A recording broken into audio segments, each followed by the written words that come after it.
Ang Diyos hindi nagbibigay ng problema sa tao. Tayo ang gumagawa ng problema natin. Halimbawa, ikaw kain ka ng matamis, madya-diabetes ka. Sino gumawa ng problema? Ikaw. Marami ka namang makakain, may mapait, may matabang. Gusto mo puro matamis. Gumawa ang Diyos ng pipino. Maganda yon.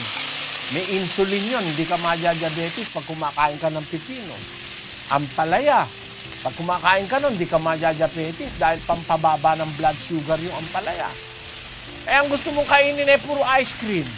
Pagka nagka-problema ka ngayon sa diabetes, sino may gawa? Ikaw, hindi ang Diyos. Kung susunod tayo sa Diyos, ang gusto ng Diyos, tinuturuan niya tayo ng karunungan. Itong buwan na ito, halimbawa, mauuso yung pakwan, mumura yung pakwan, makakakain kang pakwan. Pag namura yung mangga, makakain kang mangga. Iba-iba ang nauuso. Pag nauso yung kasoy, makakakain ka ng kasoy. Pag nauso yung duhat, nakakakain ka ng duhat. Mura kasi yun, yung duhat, gamot sa sakit sa bato. Yung kasoy, gamot sa sakit sa bato. Pampatibay ng bato. Yung pakwan, pampalinis ng bato. Pag nauuso yung mga bawat umuuso, ibig sabihin ng Diyos, kaya uso ngayon yan, kumain ka niyan.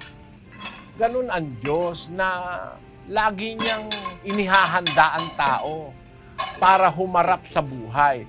Hindi siya ang gumagawa ng problema at hindi siya ang nagbibigay, tayo ang nagbibigay ng problema sa ating sarili kung minsan.